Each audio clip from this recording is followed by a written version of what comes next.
বিভিন্ন ধরনের রাজনীতি করে অথবা যারা জনগণের ভোটকে ভয় পায় এবং যারা চায় না যে জনগণের ভোটের মাধ্যমেই নির্বাচিত হতে, তারা বিভিন্ন ধরনের বিভিন্ন কিছু করতেই পারে মেকানিজম।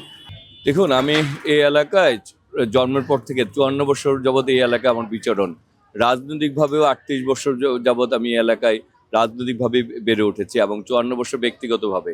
এবং এই এলাকার প্রতিটি অলি গলি সব জায়গায় আমার সামাজিক ব্যক্তিগত রাজনৈতিক সম্পর্ক রয়েছে।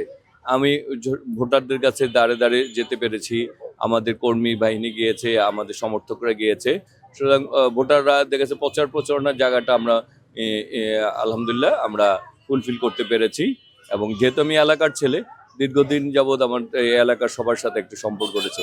সারা বাংলাদেশে যেমনিভাবে বিএনপি চেয়ারম্যান জনাব তারেক রহমানের জন্য অপেক্ষা করে, তারেক রহমান যেখানে যায় যে সেখানে জনজোয়ারের সৃষ্টি হয়, তেমনিভাবে এই এলাকার লোকজন আগামীকালকে তারেক রহমান আসবেন, সারা ঢাকাতেই একটু জোয়ার তৈরি হয়েছে, আমাদের ঢাকা নয়তেই জোয়ারের সৃষ্টি হয়েছে।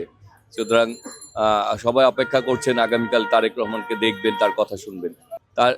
তারেক রহমান হচ্ছে শহীদ স্বাধীনতার ঘোষক, বহুদলীয় গণতন্ত্রের প্রবক্তা, শহীদ রাষ্ট্রপতির জিয়াউর রহমানের সন্তান। যিনি যুদ্ধ করে আমাদেরকে পতাকা দিয়েছেন, মানচিত্র দিয়েছেন, যাকে সবচেয়ে বেশি শ্রদ্ধা করেন, যে নেত্রীকে, যিনি বারবার গণতন্ত্র পুনরুদ্ধার করেছেন, তারও যোগ্য উত্তরসূরি হচ্ছে তারেক রহমান।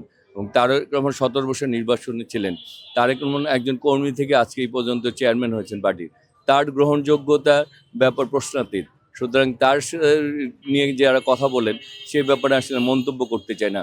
সারা বাংলাদেশের মানুষ বিএনপিকে এবং শহীদ রাষ্ট্রপতি জিয়াউর রহমান দেখছেন এবং তারেক রহমান যে ভালোবাসেন, তার সাথে কারো তুলনা হয় না। আসলে ব্যাপারটা হচ্ছে একটি আন্তর্জাতিক অভ্যন্তরীণ মহল তো চাচ্ছেই বাংলাদেশ একটু গণতান্ত্রিক বাংলাদেশ না হোক, বাংলাদেশের ভোটাধিকারে বাস্তবায়ন না হোক। আমরা দীর্ঘ এতদিন আন্দোলন সংগ্রাম করেছি, সহযোদ্ধারা আন্দোলন, জুলাই আগস্ট গণঅভ্যুত্থান, দেশ ছাত্র জনতা আত্মহতি দিয়েছে, সহযোদ্ধারা আত্মহতি দিয়েছে এবং সবাই এই দেশটার একটি গণতান্ত্রিক বাংলাদেশ হিসেবে বাংলাদেশের মানুষের ভোটাধিকার বাস্তবায়ন হয়, বাংলাদেশ একটি মানুষ তার অধিকার ফিরে পাবে, সেই জন্য অপেক্ষা করছে। চক্রান্ত ষড়যন্ত্র তো সংখ্যা থাকে, কিন্তু মানুষ দীর্ঘদিন অপেক্ষা করছে যে তার ভোটাধিকারে জনপ্রতিনিধি নির্বাচিত হবে।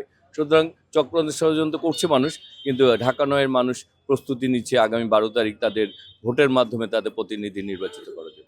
যারা মানে বিভিন্ন ধরনের রাজনীতি করে অথবা যারা জনগণের ভোটকে ভয় পায় এবং যারা চায় না যে জনগণের ভোটের মাধ্যমেই নির্বাচিত হতে, তারা বিভিন্ন ধরনের বিভিন্ন কিছু করতেই পারে মেকানিজম। তবে জনগণের জনজোয়ারের কাছে এইসব কোনো কিছুই রক্ষা পাবে না।